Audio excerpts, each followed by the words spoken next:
Hello everyone, હું છું Bhavik Dhamecha, doctor Subhash technical campus જુનાગઢથી. આજનો આપણો ટોપિક છે construction of the hyperbola using foci vertices method.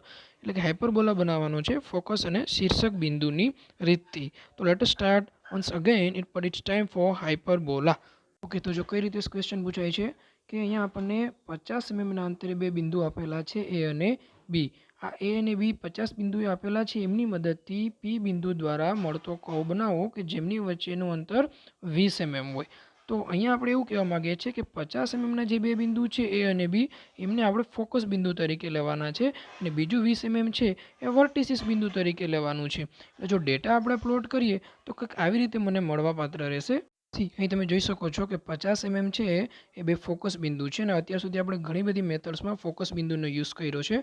તો તમને ખ્યાલ આવી જ ગયો હશે કે ફોકસ બિંદુ always in major axis, that means in horizontal line. તો પહેલાં આપણે શું કરવાનું તો કે સુટેબલ લંબાઈની એક હોરિઝોન્ટલ લાઇન લઈશું અને એમાં એક બિંદુ ઓ નક્કી કરીશું.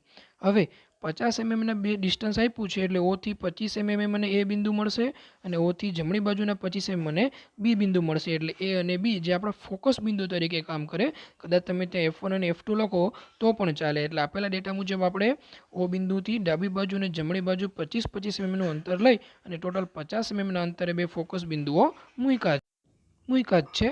અને એવી જ રીતે બીજું આપેલું છે 20 mmનું અંતર, જે ઓળખાય છે શીર્ષક બિંદુ એટલે કે વર્ટિસિસ પોઈન્ટ્સ. એટલે ઓ બિંદુથી ડાબી બાજુ અને જમણી બાજુ 10-10 mmના અંતરે તમને વિડીયોમાં દેખાય છે મુજબ આપણે V1 અને V2 બિંદુ લીધેલા છે. તો એ ડિસ્ટન્સ બતાવ્યું છે આપણે 20 mm. તો સ્ટુડન્ટ્સ, આપેલો ડેટા તમે એ બધો પ્લોટ કરી દો એટલે આપણે એટલીસ્ટ 2 માર્ક્સનું કામ પૂરું કર્યું એમ કહેવાય. તો તમે જોઈ શકો છો ઓ બિંદુ આગળ 25 mm બે ફોકસ બિંદુ એ અને બી મળી ગયા અને 10-10 mm એ V1 અને V2 એ વર્ટિસિસ બિંદુ આપણને મળી ગયેલ છે. હવે નેક્સ્ટ સ્ટેપમાં શું આવશે તો કે એ બિંદુની પહેલાં અથવા તો બી બિંદુના પછી. યાદ રાખશું કે before points A or after points B you have to divide some number of division. See, આપણે વિડીયોમાં શું કર્યું છે તો કે એની પહેલાં ભાગ નથી પાડ્યા પણ બીના પછી ભાગ પાડ્યા છે. કેટલા ભાગ પાડ્યા છે તો 3 ભાગ પાડ્યા છે. તો અહીંયા તમને મજા આવે એટલી સાઇઝના અને મજા આવે એટલા ભાગ પાડી શકો છો. અને અહીંયા આપણે રેફરન્સમાં we have use only 3 points with same distance like 1, 2 and 3. તો બી પછી આપણે 3 ભાગ પાડ્યા, 1, 2 અને 3. ઓકે, તો ત્યારબાદ શું કરવાનું છે તો શાંતિથી સાંભળજો. હવે અહીંયા આપણને ખબર છે આપણું મેથડ છે ફોકસ શીર્ષ બિંદુ.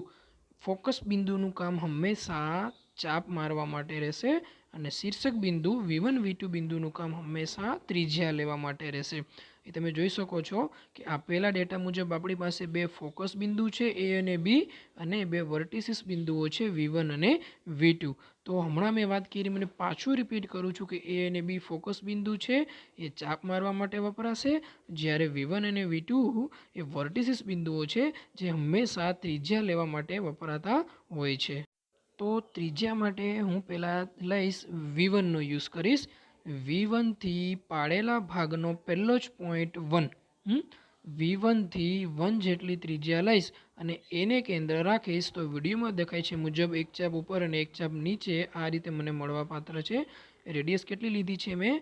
V1થી 1 જેટલી કેન્દ્ર તરીકે રાખ્યો છે એને, કેમકે એ આપણું ફોકસ બિંદુ છે. ફોકસ બિંદુનું કામ ચાપ મારવાનું જ રહેશે. તો વિડીયોમાં દેખાય છે મુજબ મને ઉપર અને નીચે બે ચાપ આવી રીતે મળવાપાત્ર રહેશે. ત્યારબાદ આ જ રેડિયસ એટલે કે V1થી 1 જેટલી જ રેડિયસ, પણ આ વખતે હું આપણું સેકન્ડ ફોકસ બિંદુ બી બિંદુનો યુઝ કરીશ. તો એ મને તમે જોઈ શકો છો વિડીયોમાં બે નવી ચાપ લાગી ગઈ છે, એ મુજબ મળવાપાત્ર રહેશે V1થી V, but this time centre as our another focus point, that means it's a B point. Now next see the video. પહેલાં આપણે 4 ચાપ લીધેલી, એમાં રેડિયસ રાખી હતી V1થી 1 જેટલી, એ અને બી બંનેને કેન્દ્ર. હવે મળતી 4 ચાપને ઇન્ટરસેક્ટ કરાવવા માટે હું રેડિયસ લઈશ V2થી 1. જી હા, તમે V2થી 1 લઈને ટ્રાય કરશો. જો એને કેન્દ્ર રાખશો અને બીને કેન્દ્ર રાખશો એટલે અગાઉ લગાવેલી 4 ચાપ છે જે કંઈક આ રીતે ઇન્ટરસેક્ટ થશે. Keep in mind that radius now V2થી 1 center is A as well as B and get 4 more arcs which intersects our earlier arcs. Okay, તો એ 1નું કામ પૂરું થાય છે. જો આગળ વધીએ તો હવે 1ની જગ્યાએ એ કામ આપણને 2 કરશે.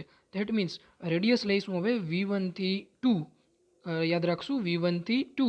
અગેન ફોરને ફોકસ બિંદુનો યુઝ કરીશ. જો એને યુઝ કરીશ તો પાછી બે નવી ચાપ લાગશે. ત્યારબાદ બીને યુઝ કરીશ તો પાછી બે નવી ચાપ મળશે મને. તમે વિડીયોમાં જોઈ શકો છો કે આપણને પાછી નવી 4 ચાપ મળી ગઈ છે, જેમાં આપણે V1 થી 2 જેટલી રેડિયસ લીધી અને એ અને બી બંનેને કેન્દ્ર તરીકે રાખ્યા છે. હવે જો નેક્સ્ટમાં આપણે આગળ વધીએ તો જે કામ V1 હતું હવે એ કરશે V2. યસ, રિપીટ, એ V2 એટલે V2 થી 1 જેટલી રેડિયસ લઈશ, V2 થી 2 જેટલી રેડિયસ લઈશ અને વળી પાછું એને કેન્દ્ર રાખીશ અને બીને કેન્દ્ર રાખીશ. એટલે વિડીયોમાં દેખાય છે મુજબ અગાઉની 4 ચાપને ઇન્ટરસેક્ટ કરે છે અને આ પ્રમાણે આપણને ચાપ મળવા પાત્ર રહેશે. V2 થી 2 જેટલી એને કેન્દ્ર, બીને કેન્દ્ર, એટલે પાછી મને નવી 4 ચાપ મળશે. તો સ્ટુડન્ટ્સ આપણે યાદ રાખશું, અહીંયા તમે જેટલા ભાગ પાડો છો એ પ્રમાણે તમને ઇન્ટરસેક્શનના એટલા બધા પોઈન્ટ મળતા રહેશે. હું અહીંયા 2 પોઈન્ટ સુધી લિમિટ રાખું છું. તમે જેટલા ભાગ પાડો એટલા પોઈન્ટ તમને આગળ મળતા રહેશે. ચલો, ત્યારબાદ આ મળતા પોઈન્ટને તમે વિડીયોમાં દેખાય છે મુજબ આપણે જોઈન્ટ કરી દઈશું અને V1 અને V2 પાસેથી પસાર કરીશું. આપણને રકમમાં એવું કીધેલું હતું, ડેટામાં એવું કીધેલું હતું કે V1 અને V2 પાસેથી પસાર થતો કર્વનું અંતર 20 mm હોવું જોઈએ, જે ફૂલફિલ થાય છે. તો આ આપણો હાઇપરબોલા તૈયાર થઈ ગયો. આટલું ઇનફ નથી, અહીંયા જે આપણે થોડુંક એવું બાકી છે, તો એના માટે આપણે આગળ વધીએ. હવેના નેક્સ્ટ સ્ટેપમાં તમારે એ અને બી એટલે કે બે ફોકસ બિંદુ વચ્ચેનું જેટલું અંતર આપેલું હોય, આપણને ડેટામાં 50 mm આપેલું છે, એટલો વ્યાસ લઈ એટલે કે 25 mm જેટલી ત્રિજ્યા લઈ ઓને કેન્દ્ર રાખ્યું અને વિડીયોમાં બતાવ્યું છે મુજબ આપણે એક સરસ મજાનું સર્કલ બનાવીશું. 50 mm વ્યાસ અને 25 mm ની ત્રિજ્યા. શું કામે 50 mm? તો કે બે ફોકસ બિંદુ વચ્ચેનું અંતર જેટલું આપ્યું હોય એટલો વ્યાસ લઈને આપણે આગળ વધતું જવાનું, એટલે મને આ પ્રમાણે મળશે. ત્યારબાદ નેક્સ્ટ આવે છે સ્પર્શક દોરવાના છે, વર્ટિકલ ટેન્જન્ટ. હા, કર્વના બે આપણા માસ્ટર પોઈન્ટ છે V1 અને V2, ત્યાંથી આપણે બે વર્ટિકલ ટેન્જન્ટ સ્પર્શક દોરવાના છે. યાદ રાખશું સ્ટુડન્ટ કે સ્પર્શ કરીને નીકળે એવી રેખા દોરવાની છે અને રેખાની લંબાઈ રહેશે સર્કલ સુધી, ઉપર અને નીચે જ્યાં સુધી સર્કલ છે એટલી લંબાઈના આપણે એના બે સ્પર્શક બનાવવાના રહેશે, જે તમે વિડીયોમાં જોઈ શકો છો. ત્યારબાદ આપણે ડાયાગોનલ વિકર્ણ બનાવવાનો રહેશે. જોઈ શકો છો તમે સ્ક્રીનમાં કે સ્પર્શકના 2 પોઈન્ટ અને મધ્યબિંદુ ઓમાંથી પસાર થતો એક, આ પ્રમાણે આપણે ડાયાગોનલ તૈયાર કરીશું. અને એવી જ રીતે એના પછીનો એટલે કે બીજો ડાયાગોનલ જે પણ સ્પર્શકના 2 બિંદુ અને મધ્યબિંદુમાંથી પસાર થતો હોવો જોઈએ. યાદ રાખશું આપણે આ પ્રમાણે આપણે સ્પર્શક બિંદુ અને મધ્યબિંદુમાંથી પસાર થતો ડાયાગોનલ વિકર્ણ તૈયાર કરવો પડે અને વિકર્ણને થોડુંક આપણે એક્સટેન્શન આપીશું, એટલે કમ્પ્લીટલી આપણો હાઇપરબોલા છે એ તૈયાર થશે. તો સ્ટુડન્ટ્સ, આ તો આપણો હાઇપરબોલા ફોકી-વર્ટિસીસ મેથડની મદદથી, એટલે કે ફોકસ અને શીર્ષ બિંદુની રીતથી મદદથી. તો ફરી પાછા મળશું કોઈ નવા ટોપિક સાથે. Okay, let's enjoy, bye bye.